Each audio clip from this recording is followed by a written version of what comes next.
Hey, what's going on, everybody? It's your boy Skip, aka Skip and Tosh here, back again. Got a very, very special guest. Before we get to the special guest, you know this guy. It's my twin, Zach. Say what's up to the people, twin.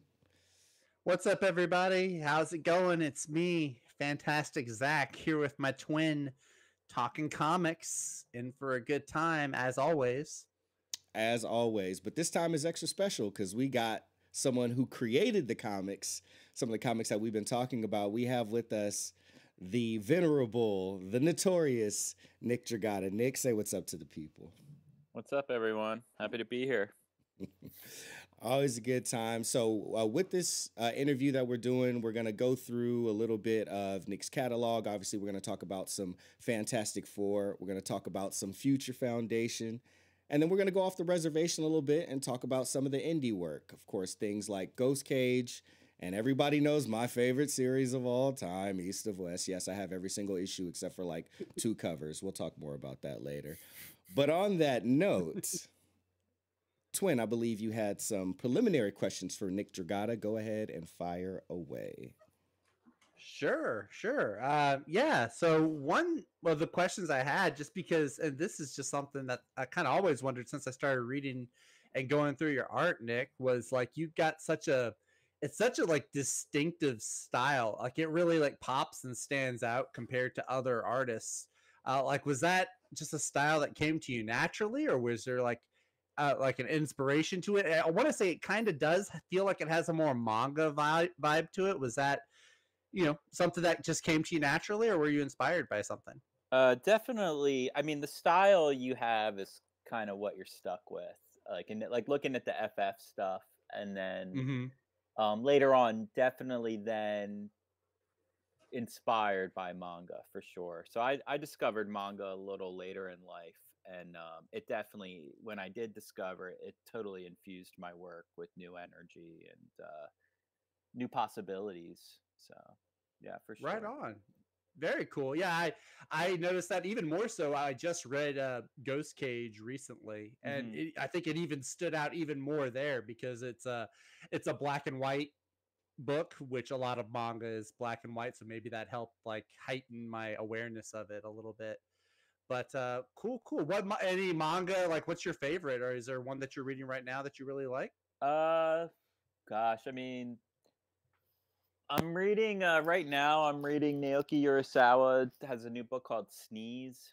It's a collection of short stories. I believe he did with humanoids, so it has a sci-fi bent. But even in the foreword, he was like they gave him some topics they wanted him to write and draw about, but he kind of just went and did his own thing.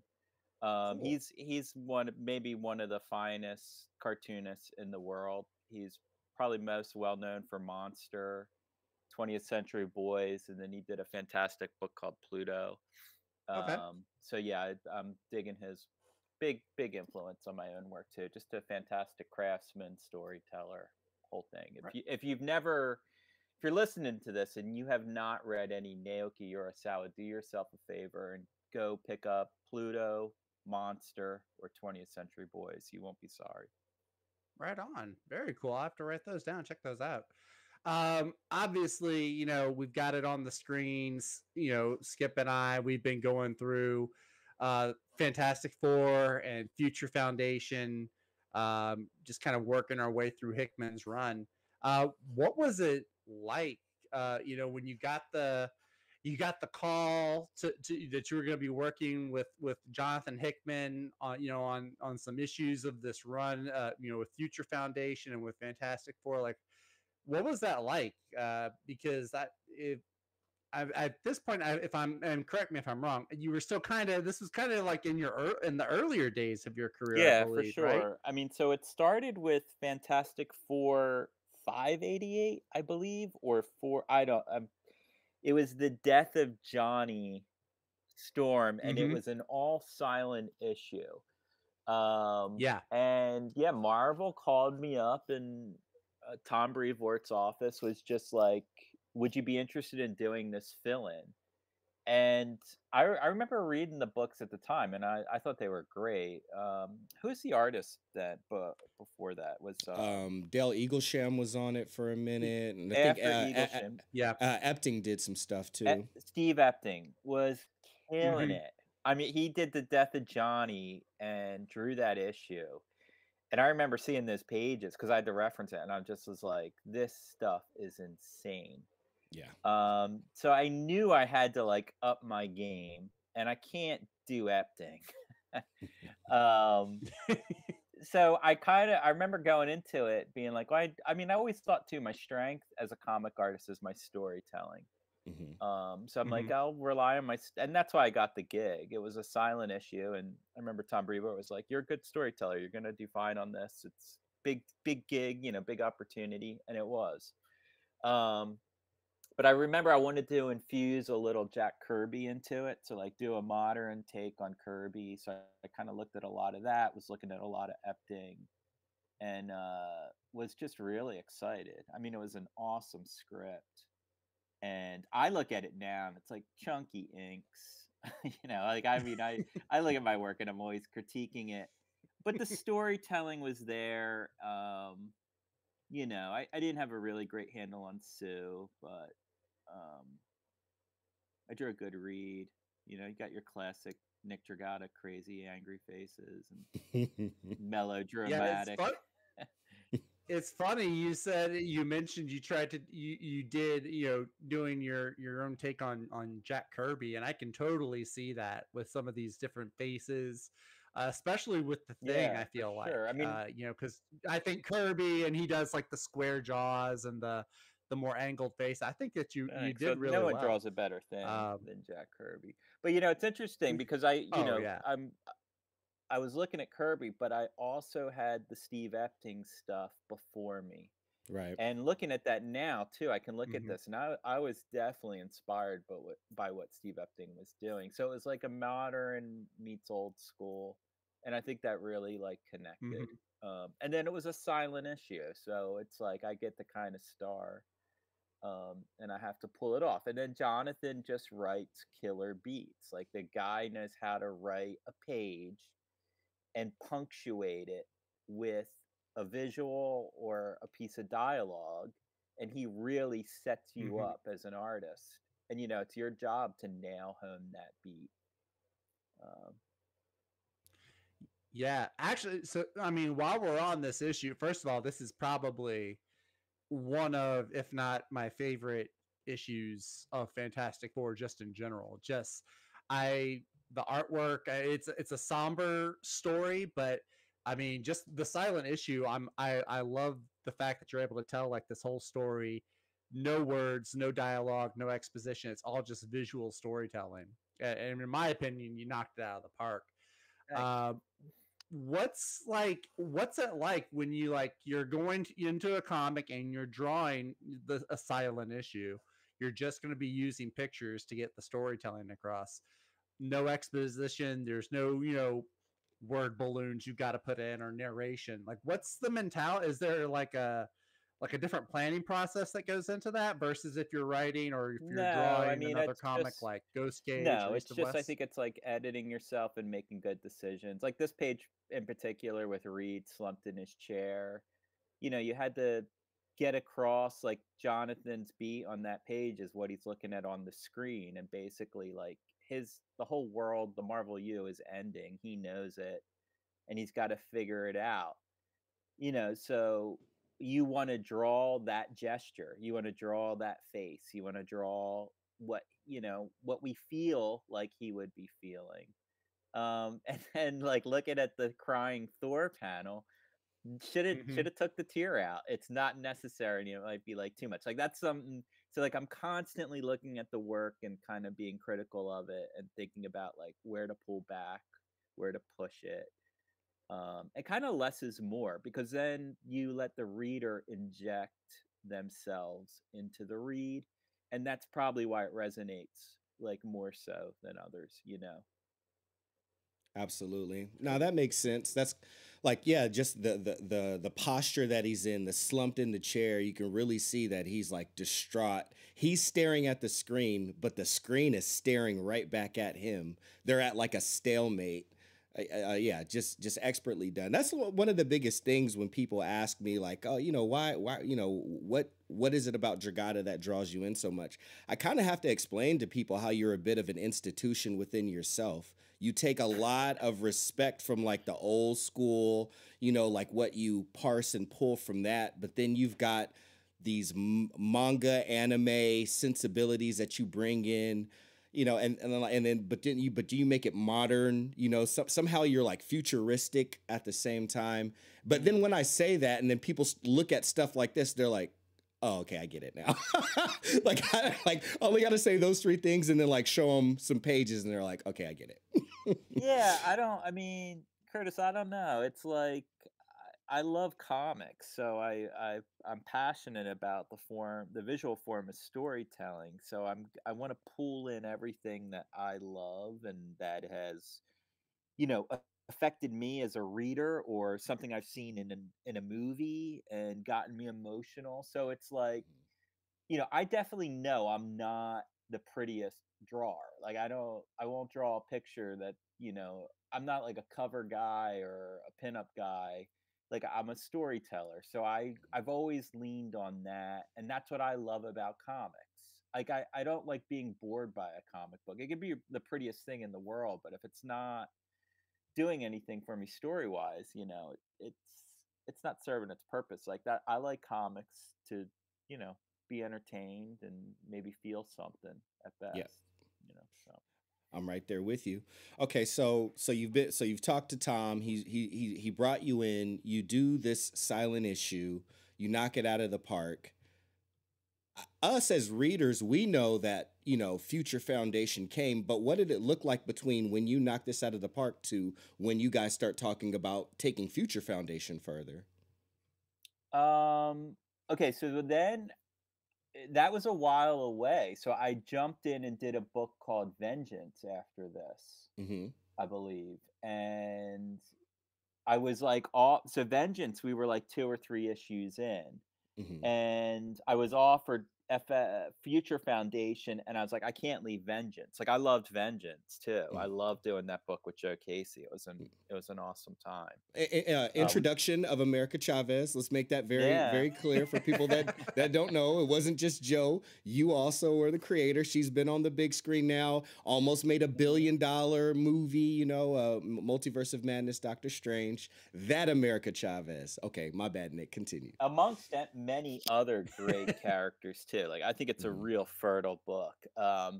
And then so I finished Vengeance and then came back to FF like issue 5 or 6 or something.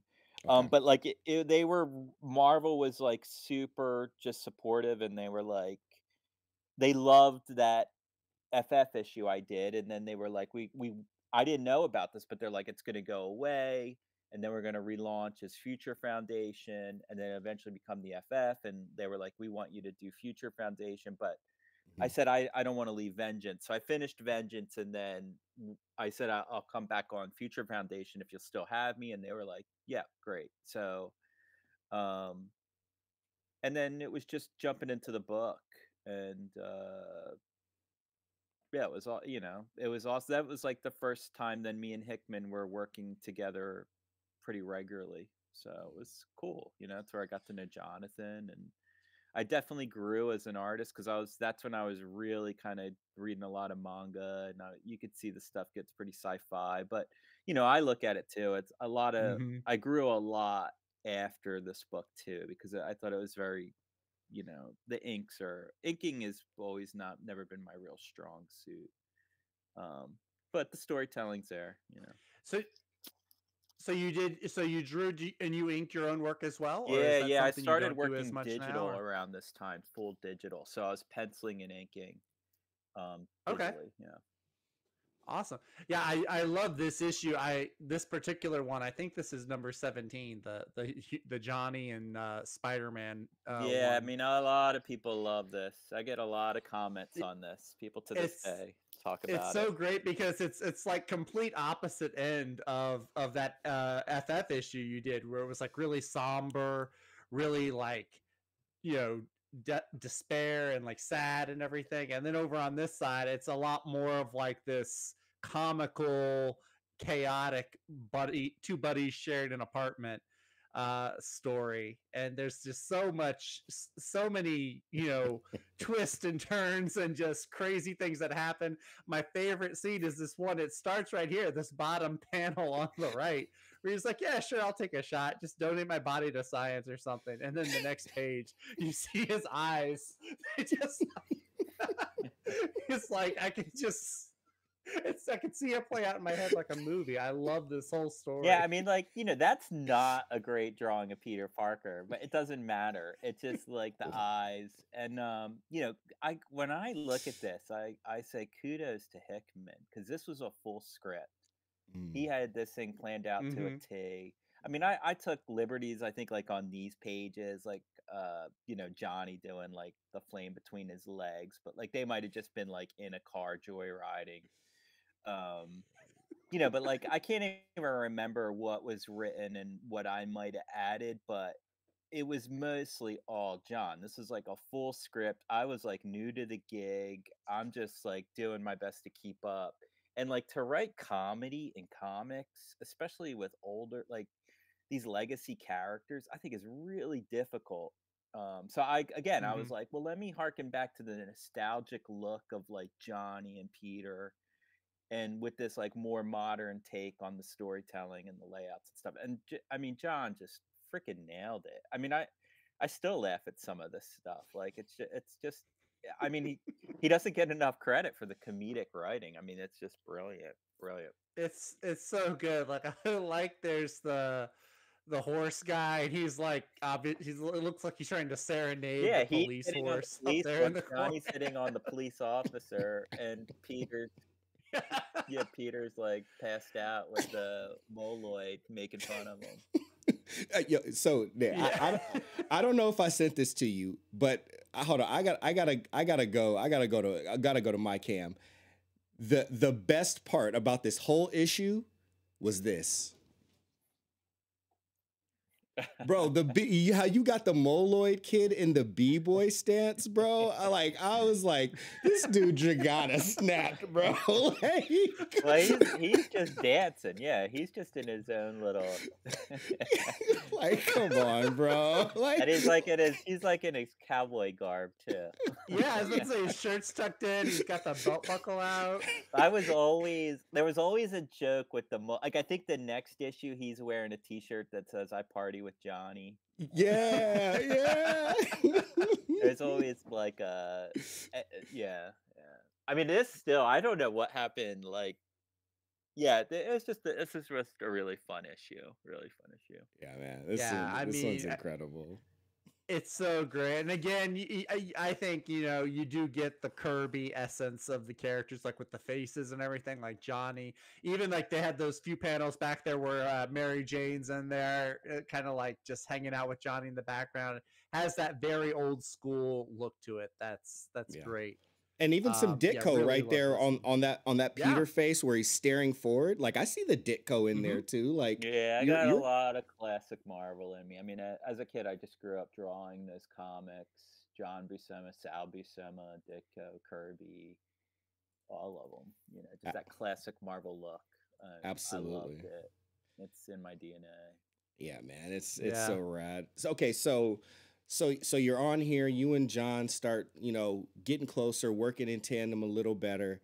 How did I almost feel like because you've told me Hickman often starts with the end in mind. He kind of knows what the ending is going to be so he can strategically work towards it. But with this one, it was interesting because I felt like volume 3 was technically like the end of the story, but you guys weren't done with the stories you had. Is that the case of how y'all continued on volume 4? Oh, I don't know. I mean, Jonathan I was just getting scripts, so we weren't, we were friendly, but we weren't like close like we are now. I wasn't in the know what was going on, or I'm sure he had it all worked out with Tom Brevoort and Marvel and knew exactly where he was going with it. I mean, obviously Johnny wasn't going to stay dead. And then I just think credit to John's writing. Like he's just expanding the whole Marvel U and taking a new look at things. And so much humor, and he's a family man. You know, he's got a family, and I think he was like perfect for this book, and probably around the same. You know, I'm sure his kids were probably around the same age, so I think that that's the theme running through the whole thing is family. Uh, but I had no idea what was going on behind the scenes, or it was always the plan, I'm sure, to do this book. And, you know, Okay, right on. So as this book wraps up, because I'm trying to follow a timeline. So we're wrapping up, Future Foundation and what y'all do with it. Now, it obviously you guys enjoyed working together so much and you worked together so well. You started plotting and planning other books. Where along this timeline did y'all start to, shift your focus from just wrapping this up, you taking John's scripts and doing your thing, to East of West? well, this was all full script, so I'm following these scripts. East to West #1 was even a full script, and I think like two and some of three. So as we but we didn't start developing East to West till after Future Foundation. It was Jonathan. I mean, you might have to check the timeline on this, but he Mm-hmm. did a book called Manhattan Projects at Image, Mm-hmm. With and Patara, it right? sold, Mm-hmm. yeah, and it sold like 20,000 or something. So, Mm. and Future Foundation was probably doing 40, maybe 60 in the beginning, or like Fantastic Four was doing more than that. So, I think a lot of people might say, well, why would you go do that? Why would you leave Marvel for Image? And the thing straight up is just ownership and the amount of money you make. So even though you're selling 20,000 copies, you're getting paid like triple, and you own it. Right. Mm-hmm. But we weren't Yeah. planning that till uh Future Foundation was over. It was like, I think I was like, dude, I got nothing. I mean, I remember after my run on Future Foundation, I think I was offered it was like, remember Marvel was doing Disney Store exclusive comics, and they were like straight to hardcover books, I believe, and they were kind of like retelling of major moments in the Marvel universe. And Yeah. they said they Hmm. offered me the wedding of Reed and Sue, and I was just like, Mm. ugh, I wasn't interested. I just, Really? yeah, I mean, eh, I, I don't want to, I didn't want to go backwards. I feel like we were Gotcha. kind of pushing forward. I was starting to draw sci-fi, bust out of like kind of the old school vibe of my work. And so then I think, yeah, Jonathan was like, any interest in doing an Image book? Like Manhattan Projects is doing well. And I was like, yeah. And then you kind of had that whole Image resurgence. Saga was popping off, Walking Mm-hmm. Dead, and Manhattan Projects. And then, like, yeah, it was no brainer when he told me like how much an Image book makes. So, You and yeah, we said, were yeah. 50-50 partners on it. You were like, yeah, you can sign me up for that one. Okay, so now we're over here. We're at East of West now. You guys have decided that you want to do it, but East of West kind of has its both feet in two worlds. How did you guys come up with well, one, what is East of West for people that aren't familiar with my favorite comic series of all time? And how did you guys come up with what the concept was going to be? Okay, so East of West is a sci-fi western, is the best way I can put it. And is kind of like the genre, is that the right term? And Yep. then the plot, I would say, is the four horsemen of the apocalypse come to destroy or start the apocalypse, but the main one, the leader, Death, falls in love with a mortal, and he's kind of like, hey, I don't want to destroy this world anymore. I'm in love. So that's the general gist of it. And it came about. Jonathan Image did its first Image Expo, and it just happened to be in San Francisco.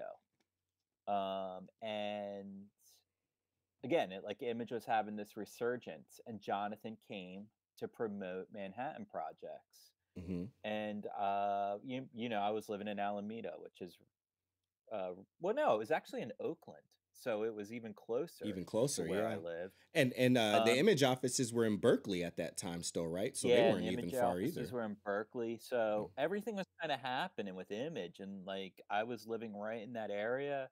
Jonathan came out for that first expo, and we had lunch, and that was it. He was like, "Yeah, so the book." He's like, "I got this idea for a book," and he said it's a Western, and I was like, "Ugh, man, I don't want to draw a Western." The Nick And I Dragotta said, ire. yeah, I was like, dude, I really wanted to do science fiction. And he just, dude, to his Mm-hmm. credit, I mean, this is the beauty of Hickman. He was just like, okay, let's merge the two. Like it's just that easy. Like Wow. any other writer, especially a guy of his stature, would have been like, fuck you. Like Right. your loss. I'll find someone else. Like to John's credit, man, he just moves forward, and he had a lot of respect for me, and just was down. Um, and I think the story would have still worked as a western. There's no doubt it would have been cool, like all the supernatural aspects of it. And who knows? It might even be more likely to have been on TV by now.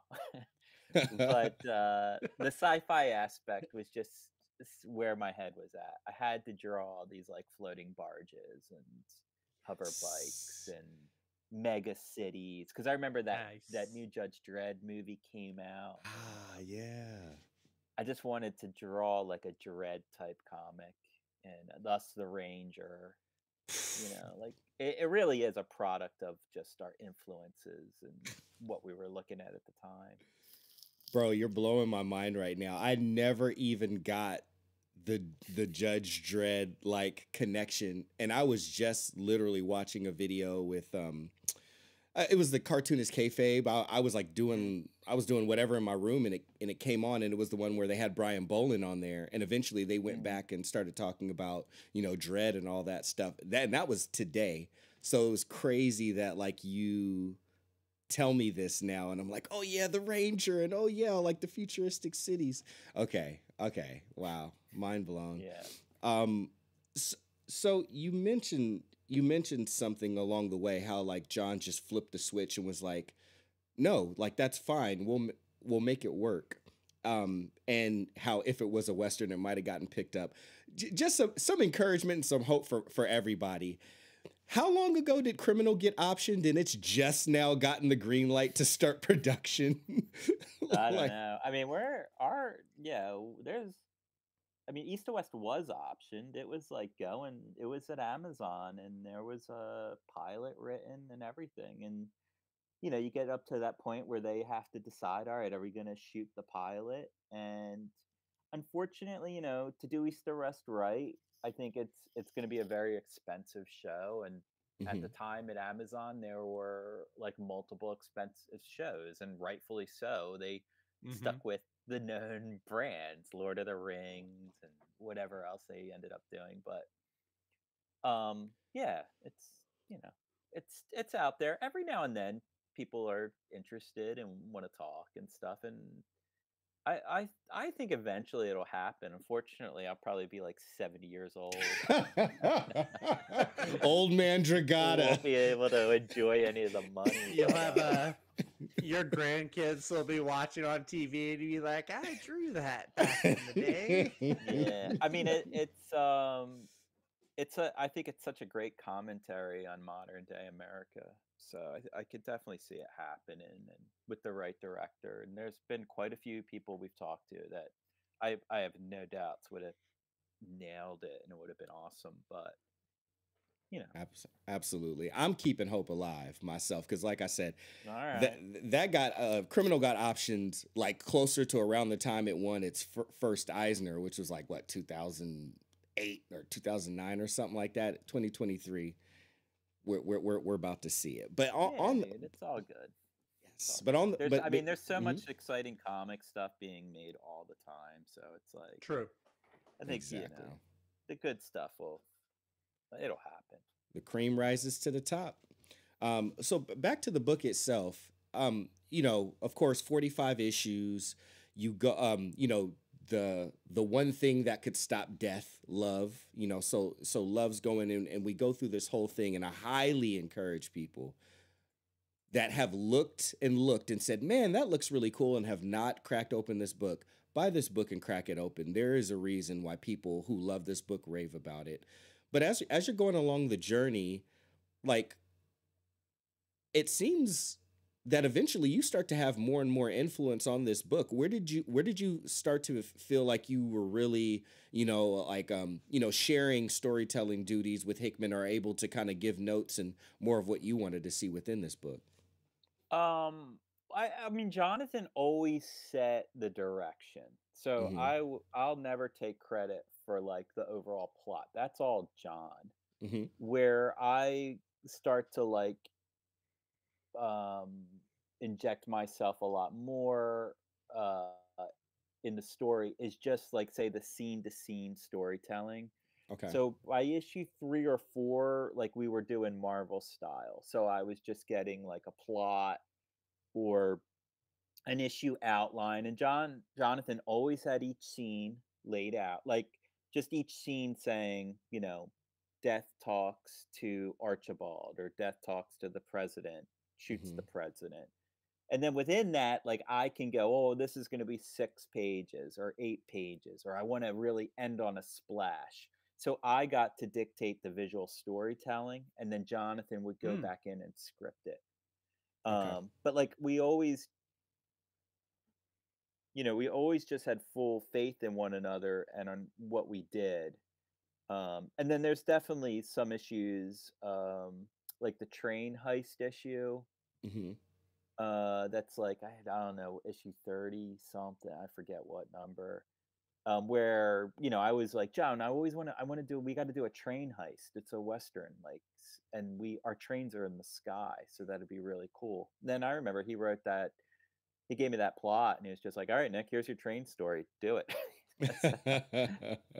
So, and then he, you know, there was within that was like an opening scene and an ending scene. Like so I knew like, oh, he's giving me a cool some beats, but then the rest of it was like, you know, a group hijacking a train and taking it over.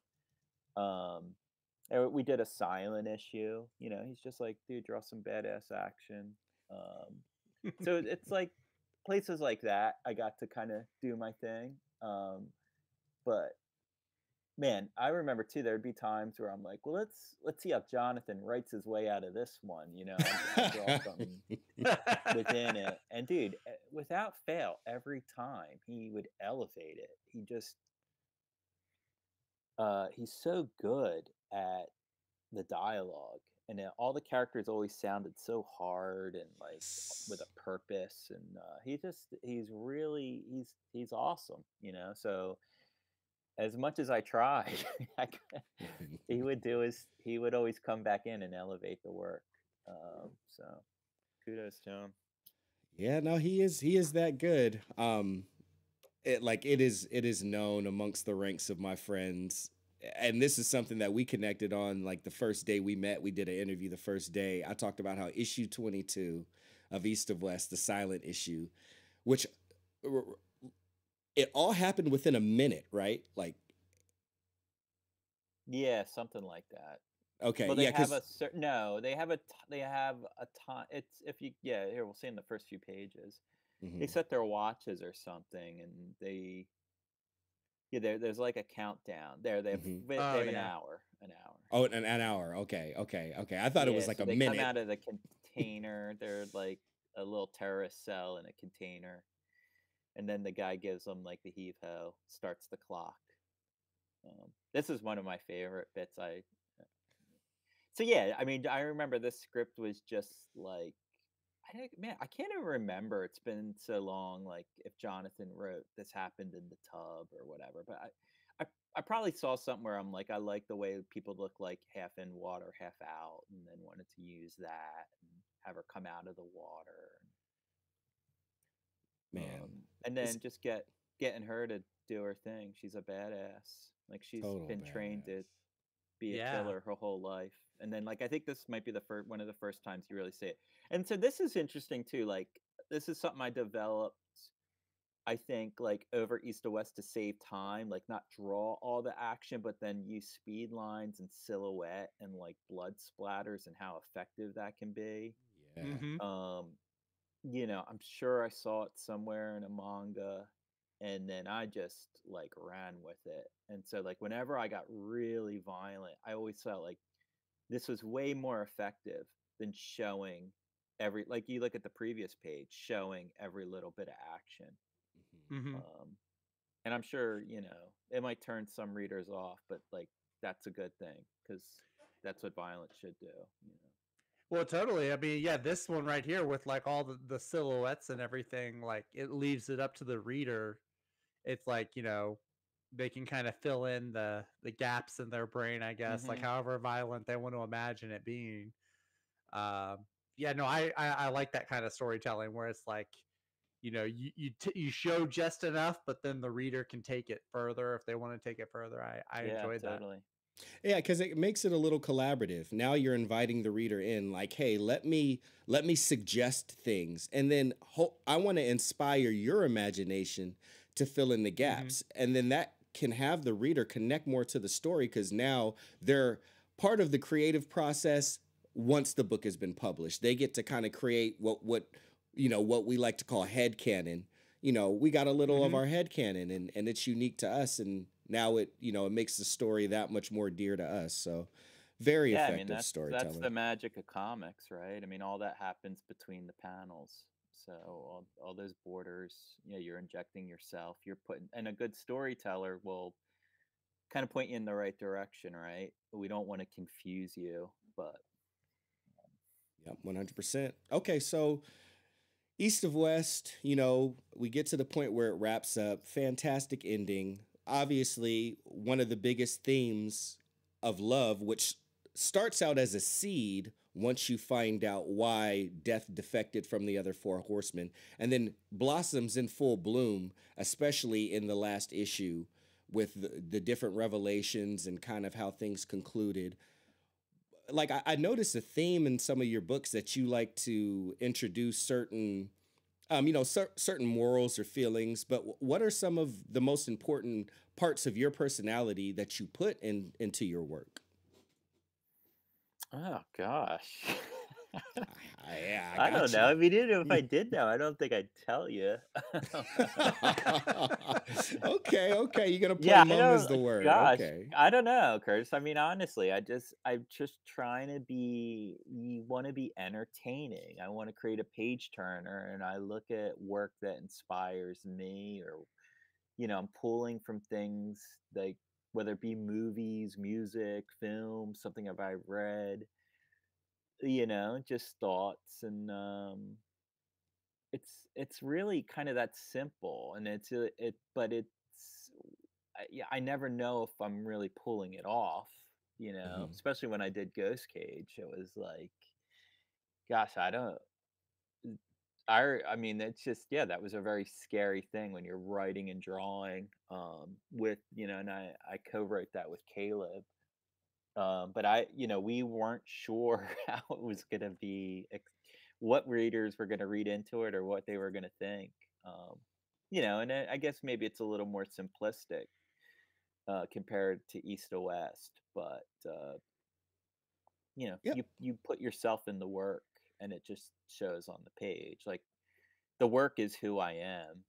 Um, but like I don't morals or any of that. I don't know.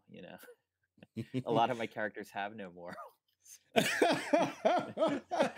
You know what? See that? Nah, that's the curmudgeon Dragotta talking. Let that's why Kurt is here. Let your voice skip kind of clear up some things. So first of all, we're on the topic of Ghost Cage, and I'm glad that we got to Ghost Cage.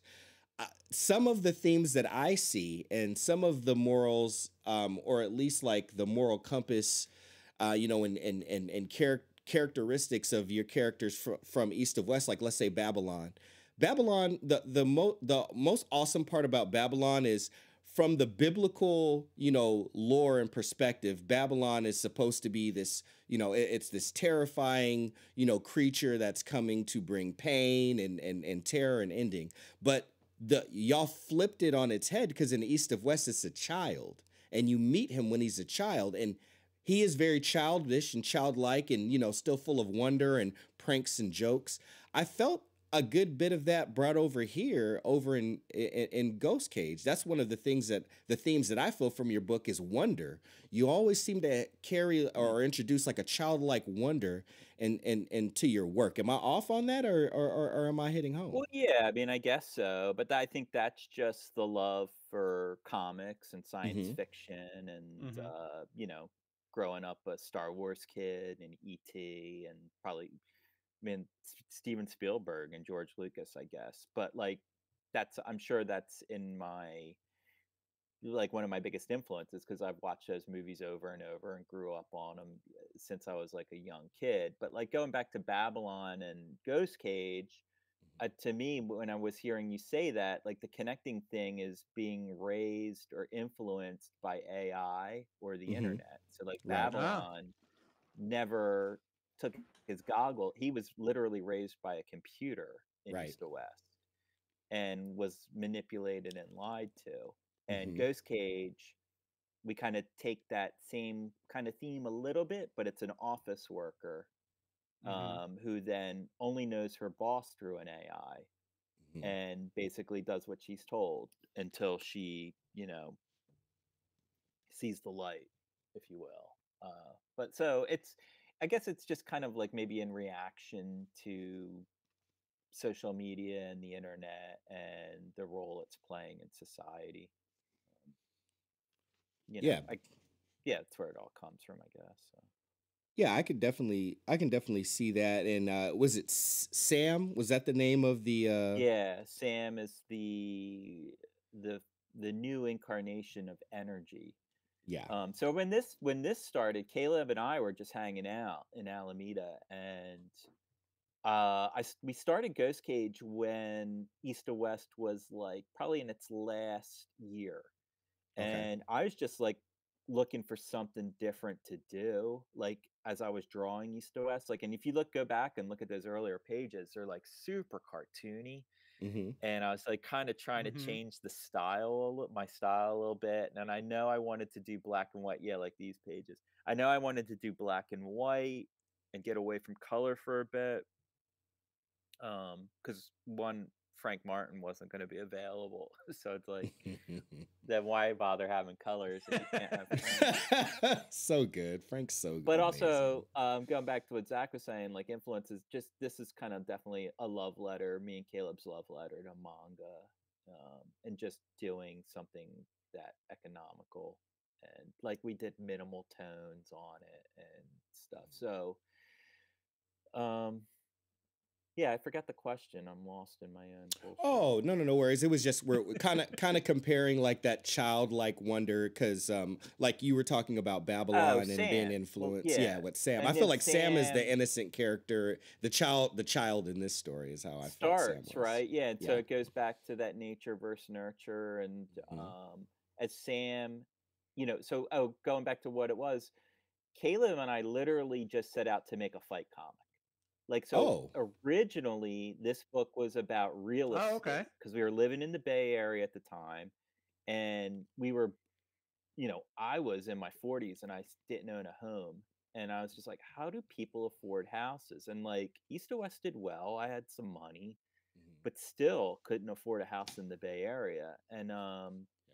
so originally it was going to be a fight comic about these real estate agents that have these like warriors that go so they can take over buildings and towers in the city and have more Mm. apartment space or something. Like it was like going to be wacky like that. And Yeah. then like the raid, like this character just kept going up and up in the level. Yeah. And then as that we started developing that, we were like, well, there's no story here. And so then it got into energy, and that's definitely a hot topic, and uh people's usage of energy. And then we developed this idea of this energy tower, and Sam had to climb the tower and defeat each source of energy, and as he defeats them he powers up, and that's kind of like this guy Karloff's invention.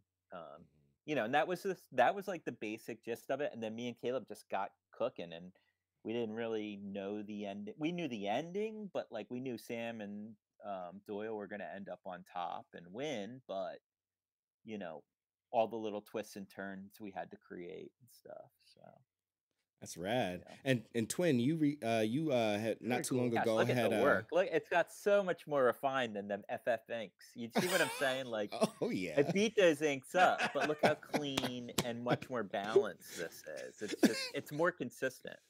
Oh, for sure, Yeah. bro. Don't get me started on your work, bro. Then we'll start talking about the scale that you use and the dimension, and like the real Kirby influence. How like the hand in the front is like in one timing, but like the fist in behind is like in a totally different timing. Like, man, don't get me started.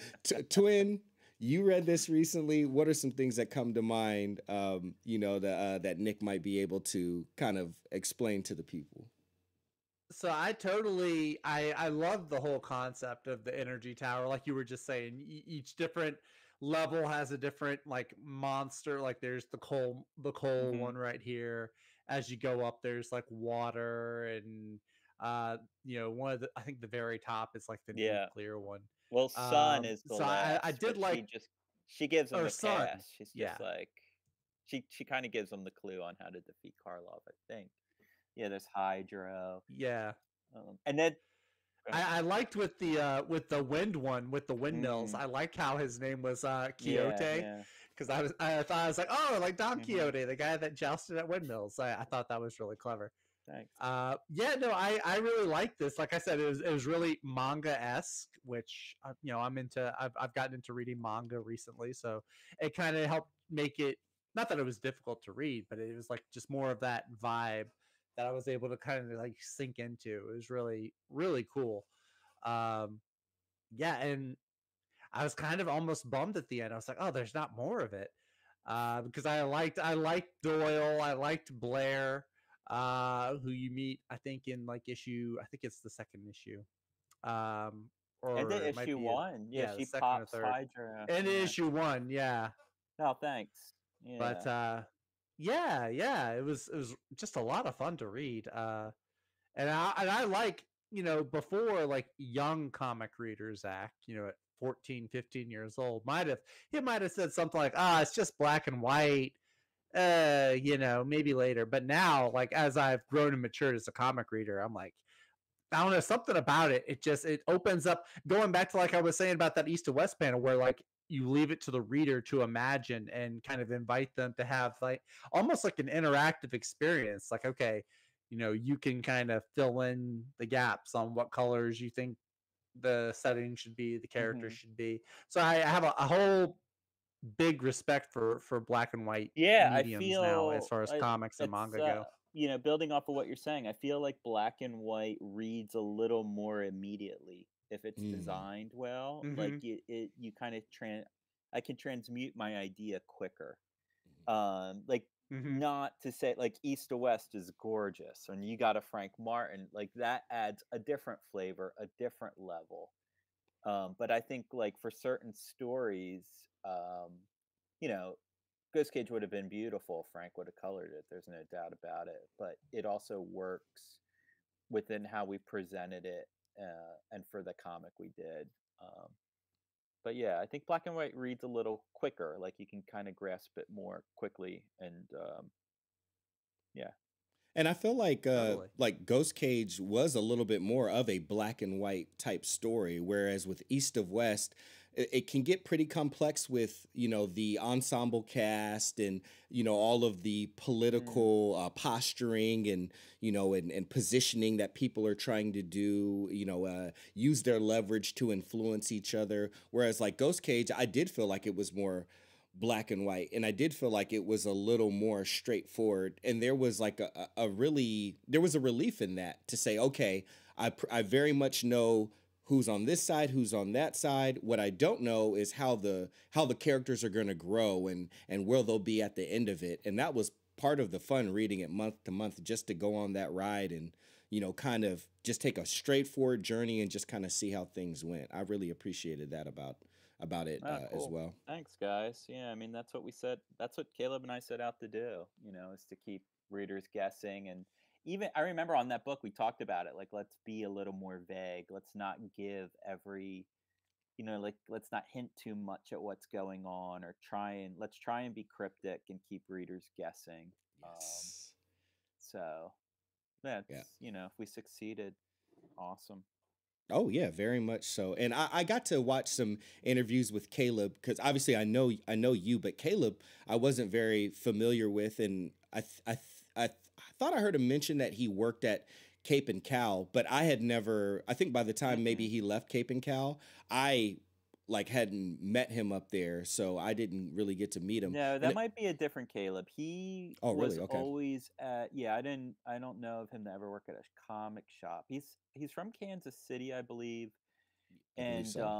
he was Hmm. with Crunchyroll when we first started cooking this up. So he's kind of like in the scene in comics and anime and manga, and he's an awesome writer. He makes his own comics. He's fun. I mean, like, looking at this stuff in Ghost Cage, like just showing that page with Hydro, Hmm. that was like very much his idea to do like the deep sea diver helmet. And that's likely something I never would kind of do. And then, Hmm. but just having that trust in each other, and then it turns out to be one of my favorite like designs of the book and stuff. So it's rad. Caleb's rad.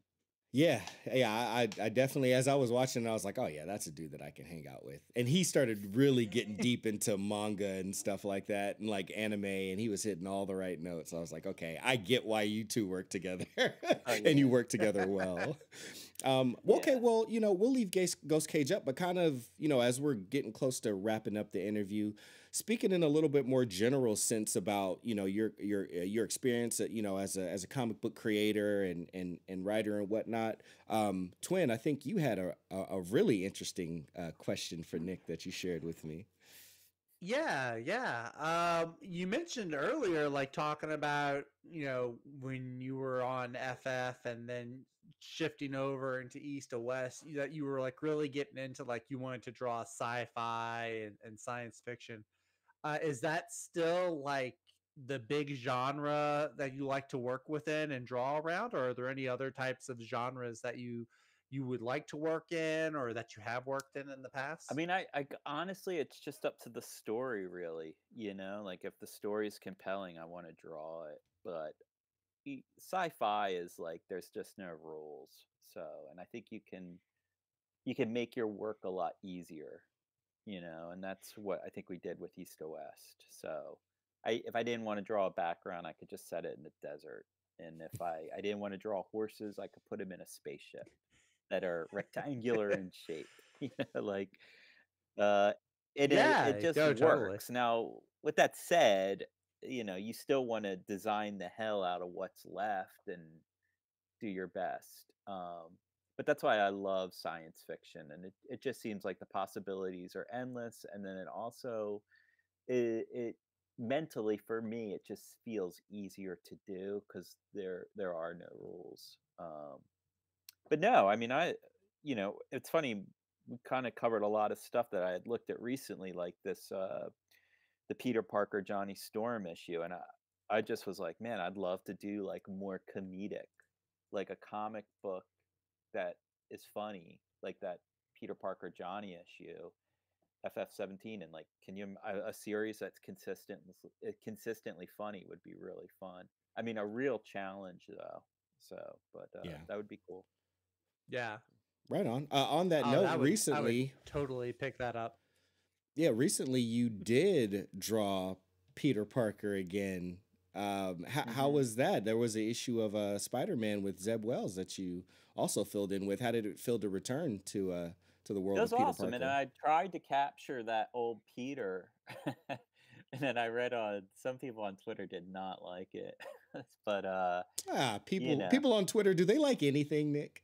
Come on. yeah, yeah, but no, it was cool. I mean, that was a tough issue too because it was like so emotional, So it was like drawing Peter crying or sad or like having a heartfelt moment. Like it really definitely pushed me to try and expand like my range with just emotion and stuff. And just drawing characters crying is always difficult. So I thought that issue turned out to be a real challenge.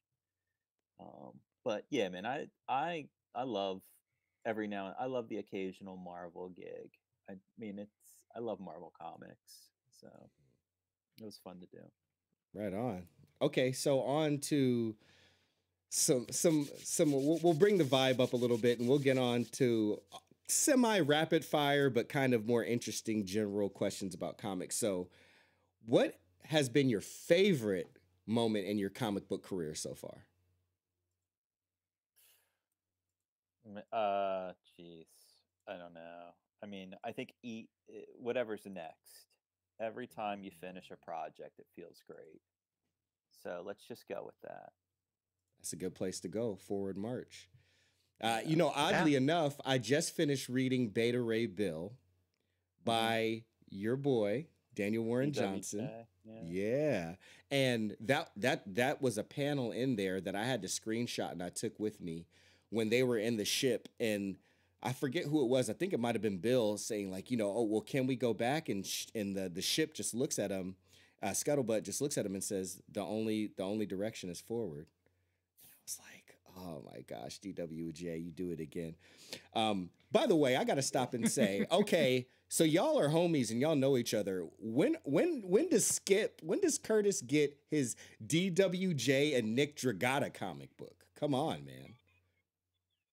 Oh man, I wish I could share you. There's been talk, but I don't know if it's gonna happen. Oh, don't Ooh. say that. Don't say that. Ah, No, you don't say dangled the carrot in We've front of him jammed on and a then you hit him commission. with the stick.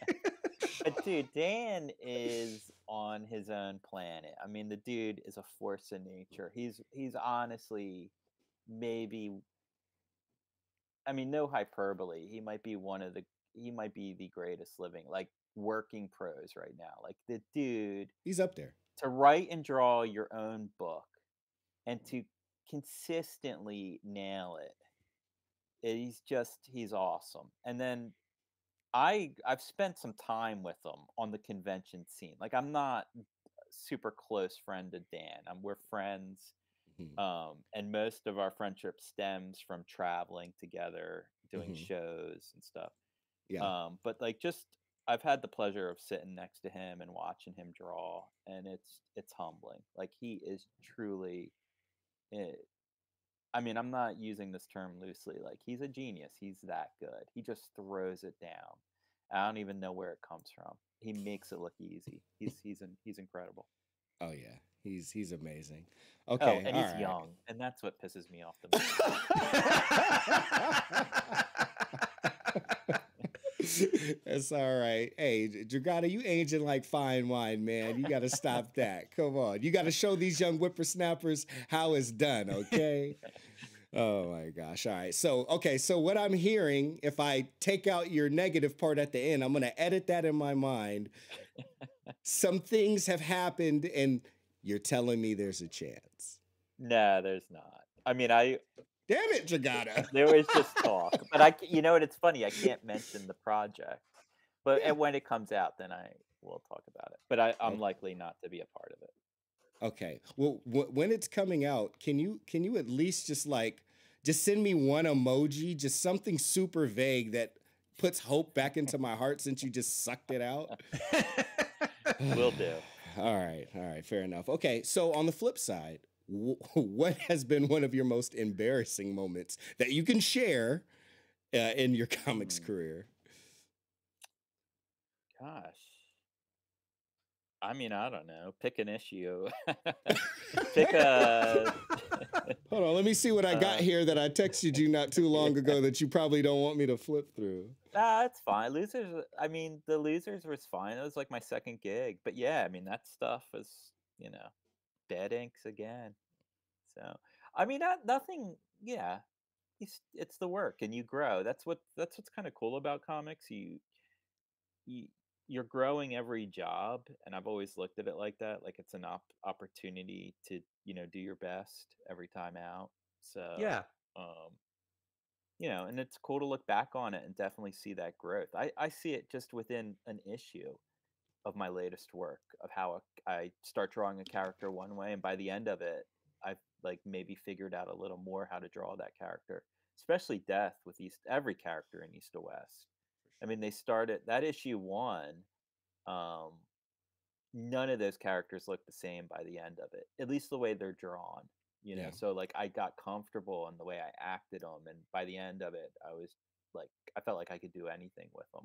So I felt that um, big time with like some of the images for the early solicits, like seeing kind of like what felt like concepts, or close to finished concepts, and then think about like some of the stuff with the Ranger, or some of the stuff with, oh like you said, yeah, death, for and then sure. to see it towards the end, and it's just like like the maturation, is like apparent, and the growth, and and the definition of the characters and all that is pretty cool. Yeah, I mean, and that's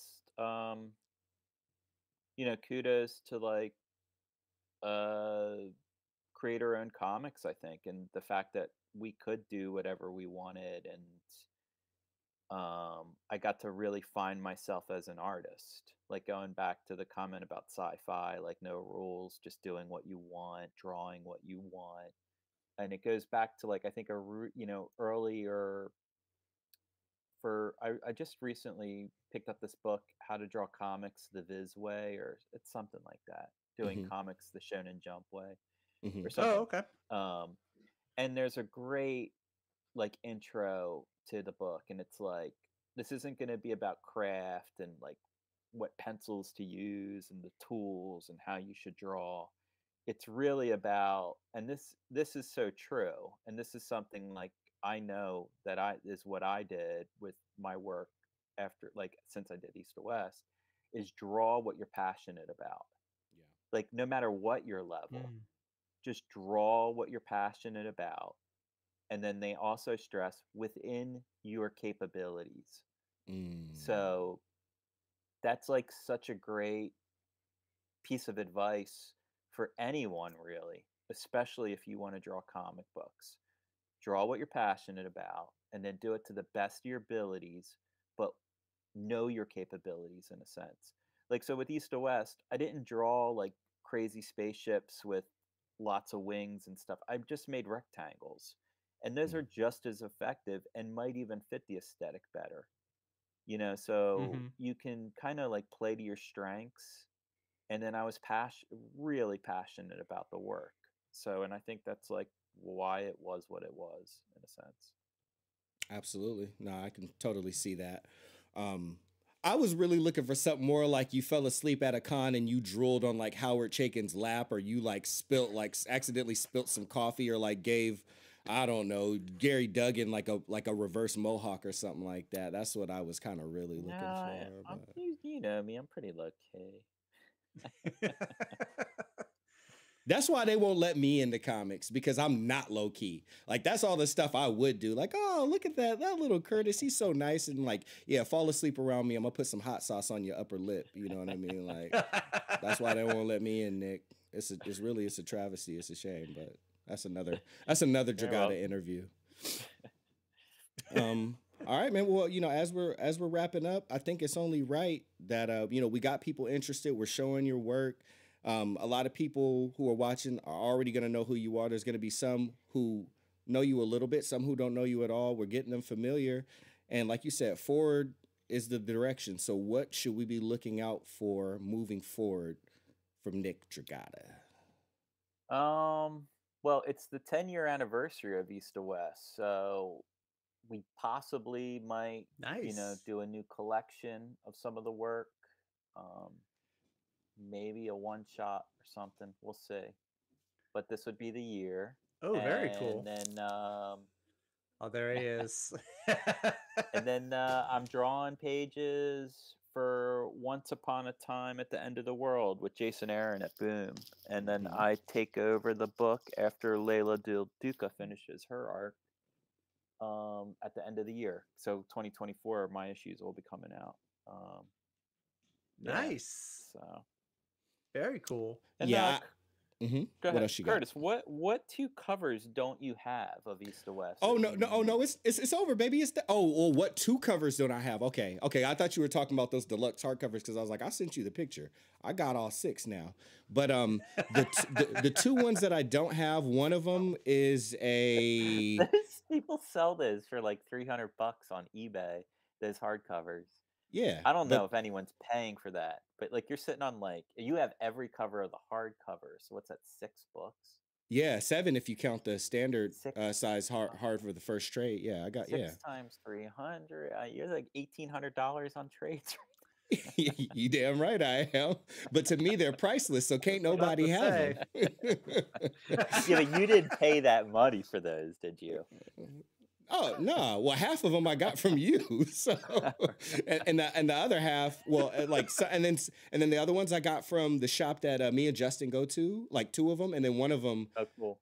Oh, you know what? The last one that I got, guess where it was? Remember how I was trying to find it, and I was like, Dragotta, you got to get me Yeah, this yeah, one, yeah. bro. My friend Bart, who came with me and helped with the interview that day, he had it. So I found another volume 1 for like cover price. I bought it and I just traded him. I was like, bro, just help me Nice. complete this. So yeah. Yeah, number 3 is really hard to get. Like I think the print run sold out, and then we never reprinted them. But I mean, people will hit me Oh up wow. out of the people I don't know. Just readers are like, "Do you have any number 3s?" And I used to have a whole box of them, but like, you know me, I just give that shit away all the time. Yeah, Like, you do. so like even I don't have any more. So you know. Well, hey, well, it's good news that it's the 10th anniversary. If enough hype comes about, who knows what could happen? Who knows, right? Yeah, well, then we might have some east to west news soon. Yeah, so what are the 2 covers you Mhm. need? The 2 covers that I need are, if I can get into my phone, one of them I think it was a ECC exclusive variant. I am going through it. With Here Death we and go. Wolf and Crow, like the Chicago I think it Comics Summit was thing. that one. Yes. Yep. So it was that one, the Forbidden Planet variant. And then this other one, it's actually a print error. But I just want it because it's issue number 1 and like they messed up on the green, so it kind of is like more of a cyan kind of turquoise color. You sure that wasn't a reprint? Because that went into 4 reprints. Yeah, And I think each one was a different color. I got all those. Okay. Wow. Yeah, I didn't know there was I got like a reprint one. multiples. Yep. Yeah, it's I'll just get really you. odd I'll one. get you that Forbidden Planet one. I have a box of those. I know I have a box of those. I think it's slab though. Yeah, because that's what it was. Like a lot of them were slabbed. Yeah. Yeah. Oh my gosh, you're the best. Thank you so much. Oh my goodness. Okay, so we got to put more money in your pocket though. You got to talk about stuff that you're selling, aren't you? Didn't you draw Superman recently or something like that? Yeah. I did a issue of Superman That one? 1050. I did 14 pages with Josh Williamson. That's the Yeah, one there you I go. see. Ever since Skip turned me Nice. on to your artwork, it's like now I see Nick Dragotta on a cover. It's like, and I Oh, love the thanks. cover too. I just like him ripping out of the suit into his Yeah, I super wanted to suit. go like So, real yeah, simple that's with it. awesome. Go more old school. Keep the coloring simple. Yeah, that cover came out nice. Man, thanks, Yeah. dude. Yeah, it did. Heck yeah. All right. Well, as more projects come about, obviously, I'm going to be telling everybody about them, just like I got everybody buying Torrent right now. Justin's book that came out. I've been talking about Local Man. Of course, I'm going to keep singing the praises of Nick Dragotta and your interesting art. I'm really looking forward to you to continue to write and stuff like that too, because you're such an amazing storyteller. I love the ideas and stuff that you come up with and what you infuse in your books. And yeah, man, the more that you get to write too, because I'm always trying to put money in Nick Dragotta's pocket. So the more you get to keep, and then the more you get to create, and then I get to keep buying your stuff. So that's what I would like. Yeah, to I see. mean that's the plan, to write and draw eventually, but it's it's scary for me, and then also just kind of waiting on the story. I've got some ideas, but we'll save that for another podcast. We will, because at the end of East of West in issue number 45, there was a solicit for this thing called Tramp. So I figure, Yeah, that's still, I every now and then I chip away at it, but we'll see. It's just not, it's not ready yet. So one day it will be though. Keep chipping away until it's a masterpiece. Nick, thanks so much for your time, spending your time with us, taking us through your creative process and some of the ideas behind it. We really, really, really, really appreciate it. People are excited about Fantastic Four, especially with the news, from Marvel getting ready to finally introduce them and all that other stuff. So I think it was a good time to go through this stuff. Twin, any last words or remarks for Mr. Dragotta?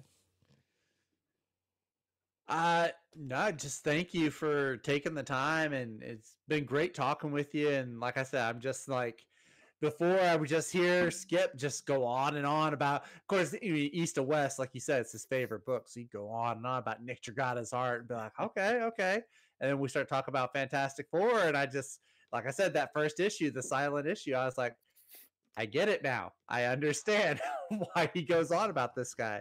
So thank you, though. It's been great getting to talk with you and just kind of see where the creative process comes from and how thanks, it goes. guys. I appreciate you having me on, and it's cool to reflect on this work and think about why you do some of this stuff. But yeah, appreciate it. Good questions, and thanks again for having me, and we'll do it again. Indeed, we will. Thanks, everybody, for joining us. We will be back to more going through Jonathan Hickman's Marvel run, Secret Warriors, volume number 1, next week. Enjoy Nick Dragotta's work, East of West, and we'll see you guys next time. Peace.